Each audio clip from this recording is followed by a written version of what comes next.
Zazu a couple treats. We'll put Grizzly Man Hunters on my forehead. And speak of the devil. What's up, Frank?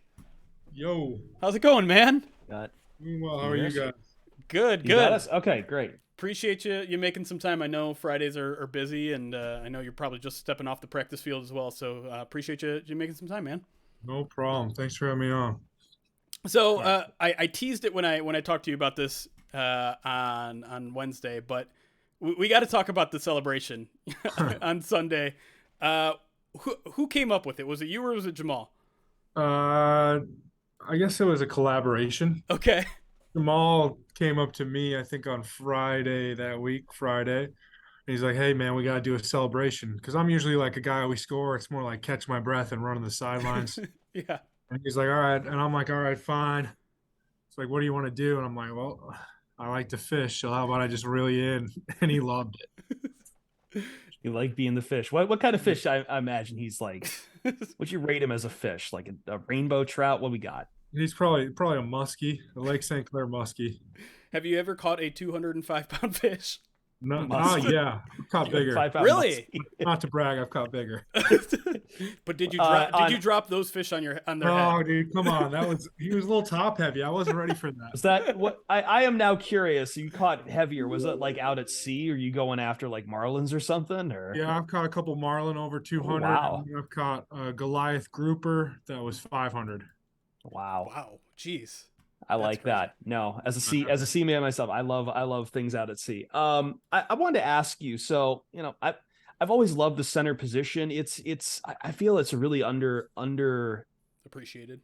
I would underappreciated, but also misunderstood position. But like, what's one thing people like you playing center? Like, what's one thing either the fans or even your teammates don't know about you playing center and what you do? And I guess also like, I like what to do you think enjoy most on playing center?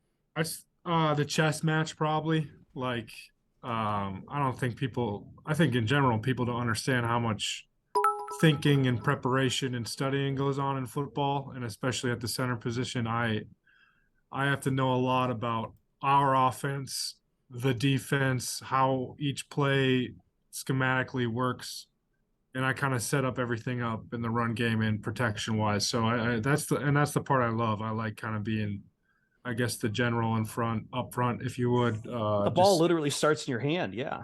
yeah, and setting everything and IDing mics and flipping protections and all that stuff. It's cool. Like it's cool to like let's say you're studying all week, you're studying this team's blitzes, and then you feel it coming on Sunday, and you make a check to collaborate or to go against the blitz and to execute it all. That's like a center's dream.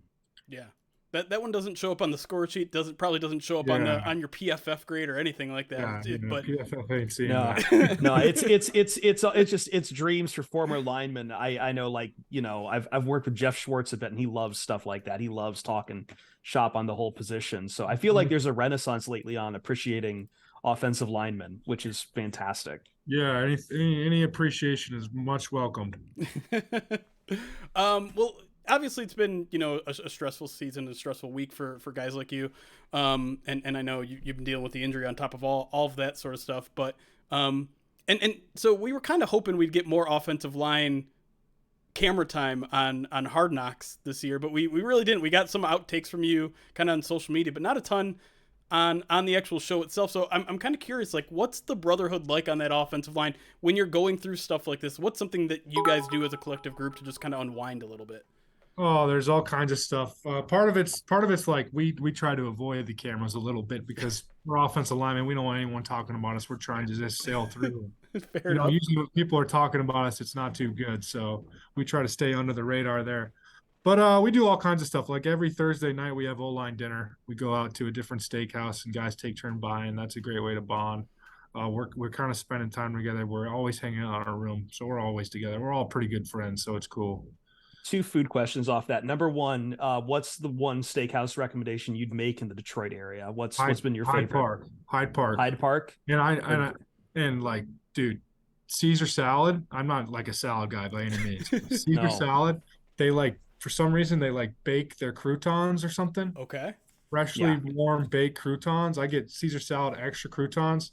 amazing. It's basically just bread, but amazing. Croutons can No, really elevate a salad. Croutons can hit. I can appreciate it. Mancy's in Toledo used to have kind of those same kind of deal with their Caesar salads.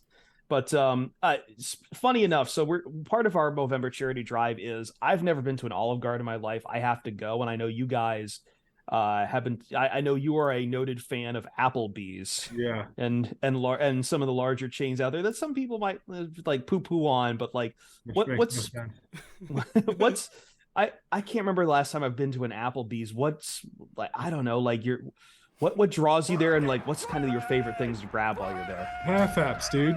Happy hour, half apps. You can get everything for $20. I can get wings, mozzarella sticks, and brew pub pretzels with beer cheese dip under $20. Beer cheese dip. All right, Yeah, they've really and then grown up. They got endless boneless wings on Tuesdays, I think.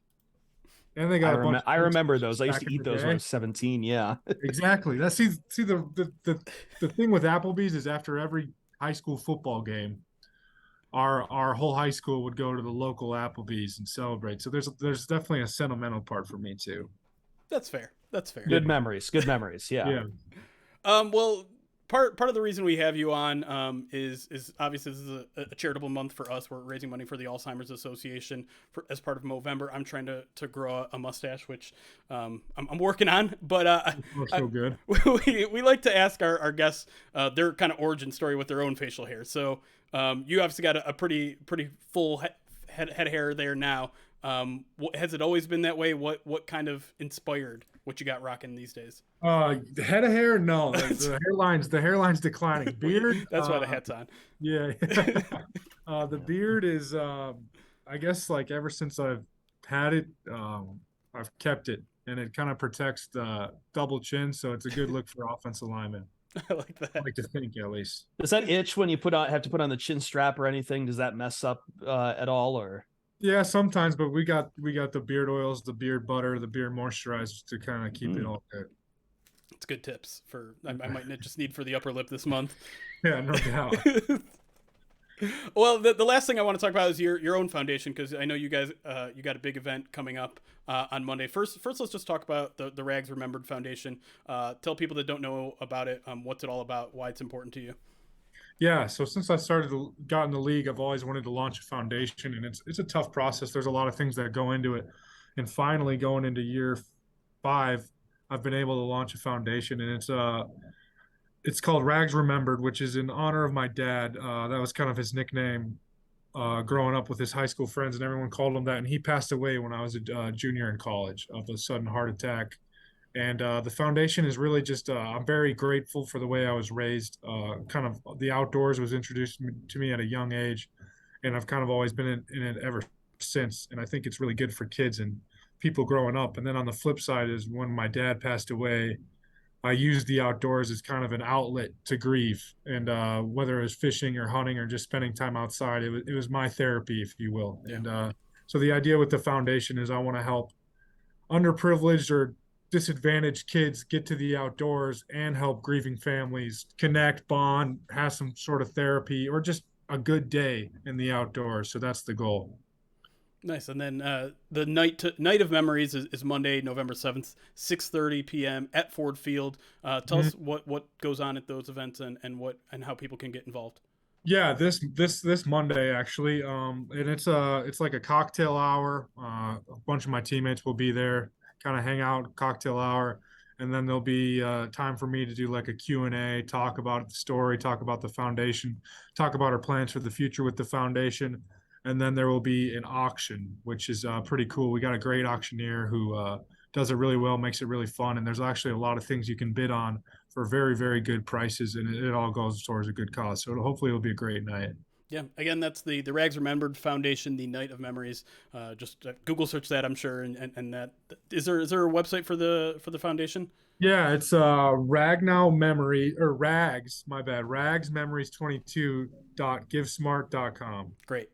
So check that out. Continue to give to him, to our donation. I should also say part of the reason that, or part of the perks of our own charity drive is that the people giving can write anything on my head, and just I don't know if you can read that. They told Grizzly me, man off the horse, yeah, baby. I got to put that on my forehead for the rest of the stream. Huge. So That's huge. I appreciate. Someone requested I put 77 on my head too, but I don't have a Sharpie around here right now. So, but Frank, we really appreciate you giving us some time. I'll see you all season long, but good luck to you this weekend. Good luck to you on Monday, and hopefully we'll talk to you again soon.